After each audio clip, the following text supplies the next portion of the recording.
نحمدہ و نصلی علی رسول الکریم اما بعد۔ میرے یہ دوست ہیں رگھوناتھ جی، غیر مسلم ہیں، ہندو ہیں۔ انہوں نے پوچھا ہے کہ مولانا آپ لوگ مسلمان بناتے ہیں غیر مسلم کو، ہندو کو، ہندوستان بھی دیکھتا ہوں بنا رہے ہیں، تو کیا آپ لوگوں کو کوئی سعودی عربیہ سے پیسہ ملتا ہے؟ کیا ہے، کیوں بناتے ہیں آپ؟ سچ بتائیے گا آپ۔ یہ انہوں نے سوال کیا ہے تاکہ سبھی لوگ، ہم لوگ سمجھیں کہ اصل حقیقت کیا ہے۔ جواباً عرض ہے کہ رگھوناتھ جی، ہمیں کو پیسہ نہیں ملتا۔ سعودی عربیہ کیا پیسہ دے گا؟ وہ کچھ بھی نہیں دیتا ہے، کہیں دیتا بھی نہیں ہے۔ البتہ ہمیں غیر مسلم سے ایک ہمدردی ہے کہ وہ جہنم میں نہ چلا جائے ہمیشہ ہمیشہ کے لیے مرنے کے بعد۔ بس اس ہمدردی میں ہم اپنی چیز سمجھاتے ہیں کہ دنیا میں مسلمان بن کر کے جائے تو وہ ہمیشہ ہمیشہ جنت میں جائے گا۔ قرآن پاک میں یہ ہے کہ ایک خدا کے علاوہ کسی اور خدا کو ماننا، اس کو شرک کہتے ہیں۔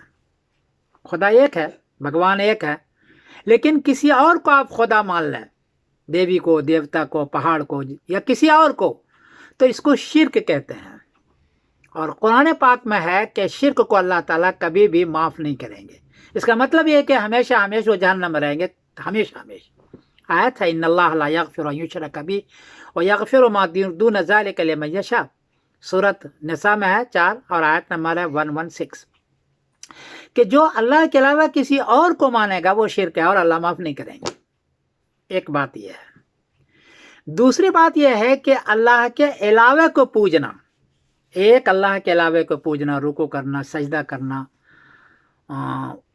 دیوی دیوتاؤں کو پوجنا، یہ بھی شرک ہے۔ ایک خدا کے علاوہ کو پوجنا یہ بھی شرک ہے، اس سے بھی جہنم آ جائے گا۔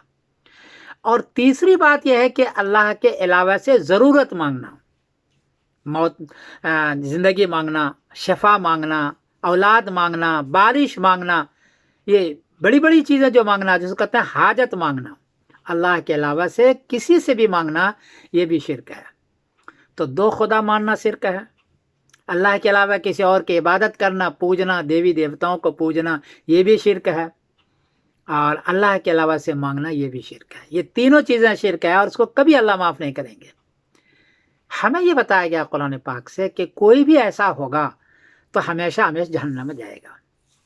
تو ہمارے یہاں بہت ساری تنظیمیں نہیں ہیں غیر مسلم کو مسلمان بنانے کے لیے، بات یاد رکھیں۔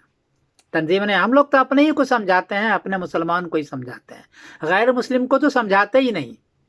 لیکن کبھی کبھار کسی مسلمان کے دل میں یہ شوق پیدا ہو جاتا ہے دوستی کی بنیاد پر، غیر مسلم سے ہمدردی کی بنیاد پر، تو وہ اپنے غیر مسلم بھائیوں کو ہمدردی کے اندر کے ہمیشہ جہنم میں نہ چلا جائے، ہمیشہ وہ شرک میں نہ مبتلا نہ ہو جائے، اس لیے اس کو سمجھاتے ہیں، اور اس کے سمجھ میں آ جاتا ہے تو مسلمان وہ ہو جاتا ہے۔ یہ ہے حقیقت، ہمدردی، غیر مسلموں کے ساتھ دوستی اور ہمدردی کہ ہمیشہ ہمیشہ جہنم نہ جائے، یہ اصل بنیاد ہے۔ پیسہ ویسا نہیں ہے۔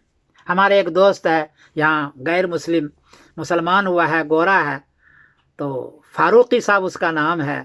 وہ جب بھی ہم سے ملتے ہیں تو کہتے ہیں کہ ہماری ماں مشرک ہو کر کے مرے گی، کافر ہو کر کے مرے گی، تو ہماری ماں ہمیشہ جہنم میں جائے گی۔ وہ بہت پریشان رہتے ہیں اور اپنی ماں کو سمجھانا چاہتے ہیں، ہمیشہ اس کو فکر رہتی ہے کہ ہم تو خیر جب مومن بن گئے، ایمان والے بن گئے تو ہم جنت میں جائیں گے، لیکن ہماری ماں کا کیا ہوگا؟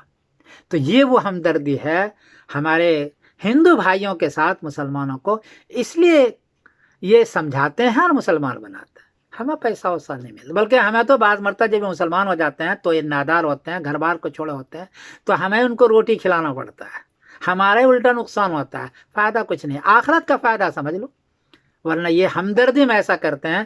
رگھوناتھ بھائی سچی بات یہ ہے، تو یہ اصل چیز ہے مسلمان۔ وہ بھی بہت کم لوگ ہیں ہندوستان میں، جتنی تنظیمیں ہیں وہ تو مسلمان کو مسلمان سمجھانے کے لیے اور اس کو بنانے کے لیے، غیر مسلم کو بنانے کے لیے نہیں ہے۔ کچھ کبھی کبھی کسی کے پرسنلی طور پر یہ ہو جاتا ہے، یہ حقیقت ہے۔ میں یہ عرض کر رہا ہوں، اور میں سمیر الدین قاسمی بول رہا ہوں مانچسٹر انگلینڈ سے، بڑی ہمدردی کے ساتھ سچی بات میں نے بتلا دی۔ السلام علیکم ورحمۃ اللہ وبرکاتہ۔